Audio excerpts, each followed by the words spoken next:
और कितने राज्यों में वंदे मातरम कंपलसरी है और कितने राज्यों में भाजपा की सरकार है। ये जो थिएट्रिक्स, ये जो ऑप्टिक्स जो दिखाना है पूरे देश को, ये दिखाते रहिए। जिस तरीके से इलेक्शन हुआ है पिछले 10 दिन पहले, जिस तरीके से काउंटिंग हुई है, जिस तरीके से पूरे देश को सीसीटीवी फुटेज मिल गया है कि भैया इलेक्शन के सारे काउंटिंग के सीसीटीवी फुटेज हैं, जिस तरीके से जो परम धर्म एक गद्दी का होता है कि हर नागरिक को बचाना, हर हिंदू हो चाहे मुसलमान हो उसको बचाना, तो एक मुख्यमंत्री के जबान से आता है सबका साथ सबका विकास नहीं, हम उनके साथ जो हम मेरे साथ। अभी कुछ दिन पहले शेखर सुमन जी का एक तो वीडियो आया है, बहुत वायरल है। उन्होंने दिखाया एक सड़क, भाई जिन्होंने भाजपा को वोट दिया उनके सड़क चकाचक, जिन्होंने नहीं दिया उनके सड़क में गड्ढा। भाई 70% लोग देश में भारत में भाजपा को वोट नहीं दे रहे हैं, 70% लोग। तो क्या उनको तो आप दरकिनार कर दीजिए। और देखिए, जहां तक बात आपने करी आज फालता में, ये किस तरीके से जहांगीर ने अपना नामांकन वापस लिया, जिस तरह के इलेक्शन में नहीं लड़ा, वो उसकी व्यक्तिगत सोच है। लेकिन हमें दुख है कि हमारा जो प्रतिनिधित्व होना चाहिए वहां पे हमें पर्याप्त समय नहीं है। तो ये जो षड्यंत्र है ये दिख रहा है, उसकी कमजोरियां दिख रही हैं, तो जहांगीर खान है। अच्छा, लेकिन जहां तक टीएमसी की बात है, अगर हमको पर्याप्त समय मिला होता तो हमारा कोई ना कोई कैंडिडेट वहां रहता और हम जीतते। ठीक सर। अब आपने थिएट्रिक्स की बात की, अब एक थिएट्रिक्स मैं आपके सामने रखती हूँ कि कैसे थिएट्रिक्स होती है। अभिषेक बैनर्जी को तो आप जानते ही हैं और उनका डायमंड हार्बर मॉडल का दावा भी आप जानते हैं, तो जरा एक थिएट्रिक्स में उनकी आपके सामने रखती हूँ। एक और बयान है, वो भी बड़ा वायरल है। अभी आप शेखर सुमन की बात कर रहे थे ना, अब देखिए जरा अभिषेक बैनर्जी का ये वायरल बयान। रीपोलिंग से पहले क्या कह रहे थे, 4 मई को नतीजे आने से पहले अभिषेक बैनर्जी क्या कह रहे थे कि शमशान घाट जो है वो इलेक्ट्रिक बनाने का मांग यहाँ पे की गई है क्योंकि हार्ट अटैक आने वाला है बहुत लोगों को। सुने जरा, ये भी थिएट्रिक्स अभिषेक बैनर्जी की, सुनाए जरा।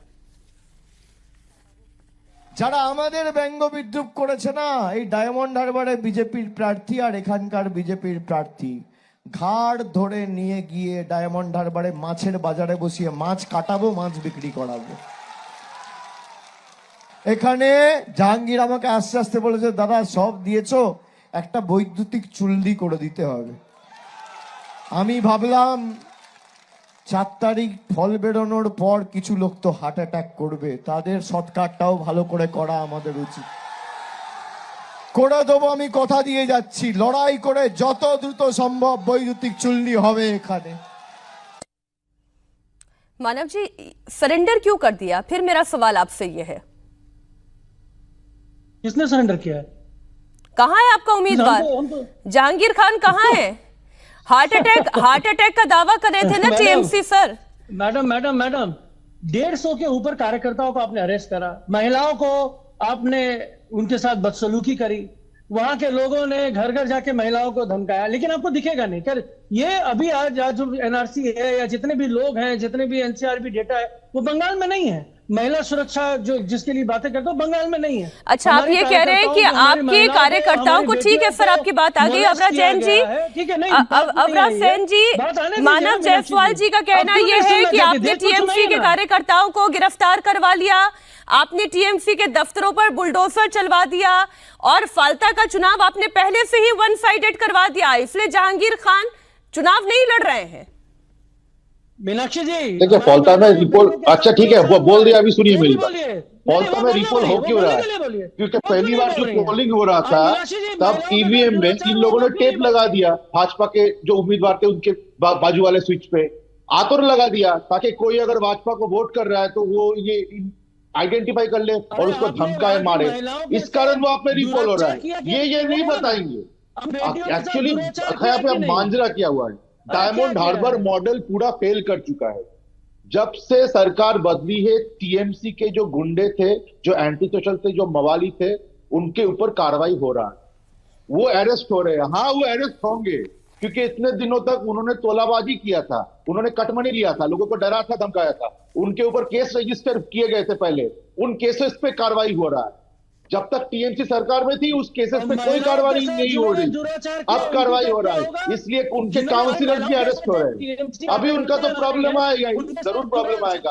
और इनका थोड़ा जो असली रूप है, मैं उनके बारे में कुछ कहना चाहता हूं।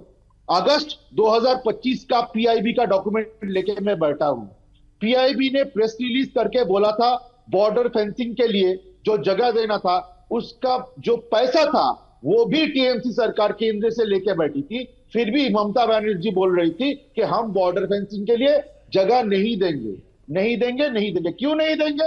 उमर फारूक नाम का एक आदमी पकड़ा गया दूसरे एक राज्य के एसटीएफ के हाथों। क्यों?